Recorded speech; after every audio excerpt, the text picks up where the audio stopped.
Hello and welcome to the Gaza Strip. I'm Shireen Tadros. The United Nations has described Israel's ongoing blockade here as causing what it calls a protracted human dignity crisis. Before the blockade was imposed in 2007, life was miserable enough for the people of Gaza. That misery is increasingly turning into despair. Israel has closed its crossing points with Gaza. Even the most basic of supplies are prevented from entering the Strip. And almost 2 million people have been left trapped inside. Filmmakers George Azar and Mariam Shaheen wanted to show the effect of Israel's ongoing blockade on one man and his family. They focused on an everyday mechanic, a man struggling to make a living and find solutions for his family amidst the unique difficulties and dangers of living in the Gaza Strip. This is his story.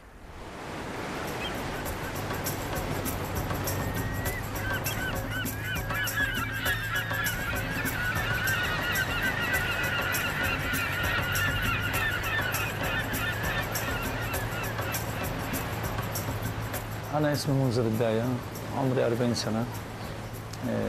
أنا أهلي كانوا في يافا وهاجروا في 48 على غزة.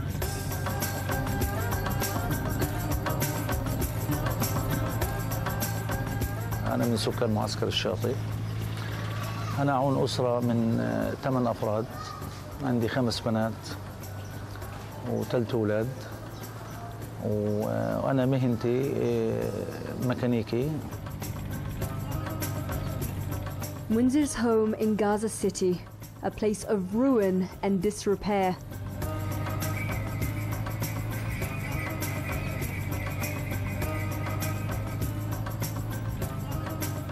A place where a good mechanic is never short of work. It's a place under siege, walled in by Israeli barricades and gun towers, blockaded by Israel's navy along its Mediterranean coastline,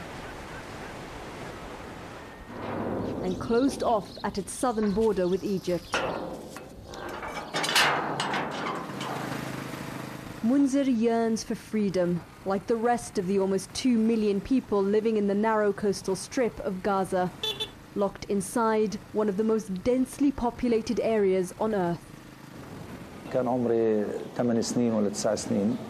كنا نروح على المدرسة، ولما كنا نروح من المدرسة كنا نروح على البيت نتغدى ونسحب حالنا بعد ما نخلص ونروح على البحر أنا وأصحابي.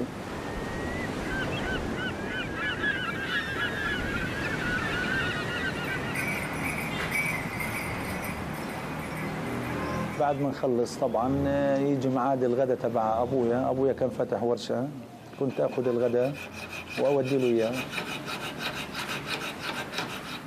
أقضي يومي أسحب حالي وأرجع على البيت أكمل دراستي، وما نضلنا لأنه كان جو احتلال وكانوا يخوفونا من اليهود ودير بالكم وما تطلعوش.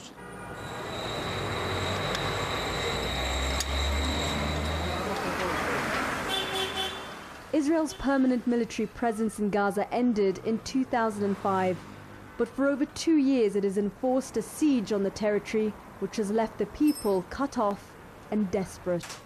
Munzer and his father run a small mechanic shop in Gaza City. Here they're masters of their trade.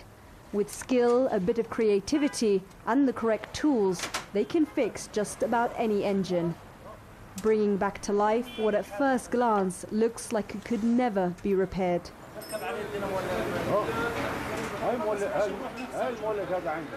Their work revolves around the predictable set of principles of the internal combustion engine.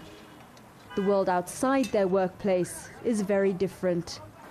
There, things are less predictable and not so easily fixed.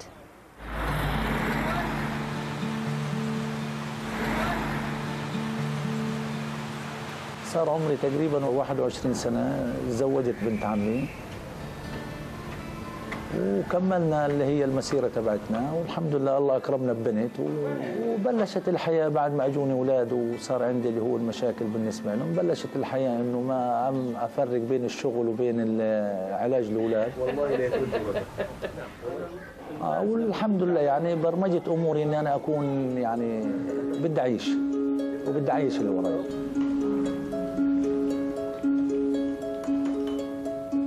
Munzer is a traditional family man from a conservative society. Marrying his cousin, he and his wife had 9 children. 1 died and 4 were born with disabilities. In Gaza, the tradition of marrying a first cousin is still relatively common. Communities that practice these marriages experience higher levels of illnesses from genetic disorders, mainly associated with serious disability.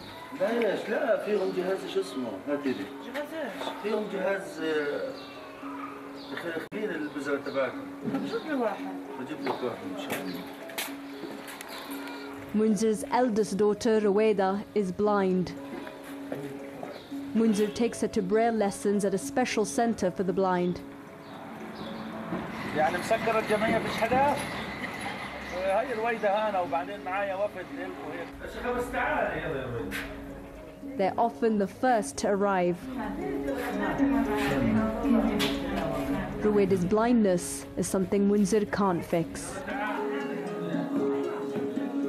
All he can do is ensure Ruwaida gets an education, allowing her the chance of some self-sufficiency in the future. And he insists that his 2 younger daughters will marry outside the family.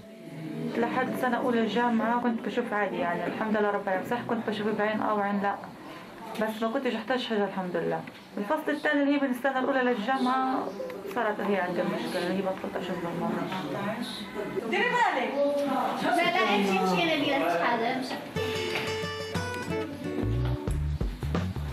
Ruwaida's thirst for education is characteristic of many girls in Gaza, who consistently outperform boys at school. But schools and universities here are still reeling from the effects of Israel's war on Gaza, which began at the end of 2008.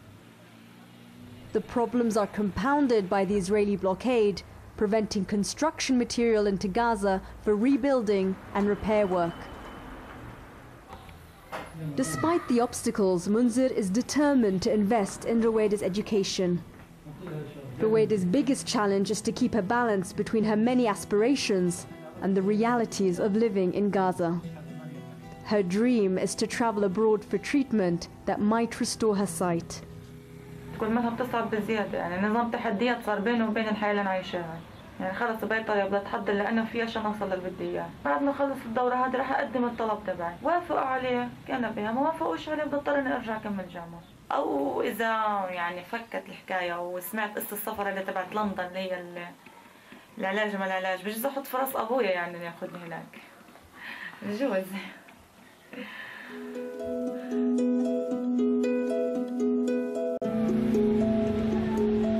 But because of Israel's closure of Gaza to the outside world, London is as unreachable as the moon for Gaza's population. The siege is deepening the poverty and desperation in the Strip.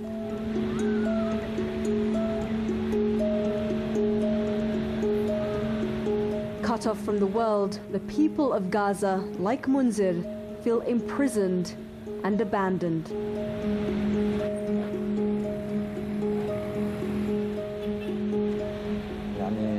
ما فيش مجال انه الواحد يعني ملناش ابو اللي نقول له يابا قالوا تعال شوفنا.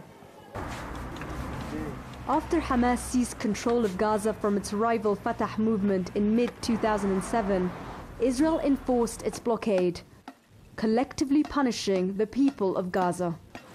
Despite this, Munzer and his father found opportunity amid the misery. في 2007 ضربوا شركة الكهرباء وبلشت عاد هلقيتها ما فيش إنارة، بلشت الناس يعني تشتري مولدات، بلشت تيجي الموتوسيكلات والمولدات الموتورات والجنراتور وبلشت الشغل يعني. بعديها طبعا خلص انشهرنا. دار الداية عالم انه بيصلحوا موتوسيكلات، يعني احنا الوحيدين في غزة بنصلح اللي هو الموتوسيكلات والمولدات.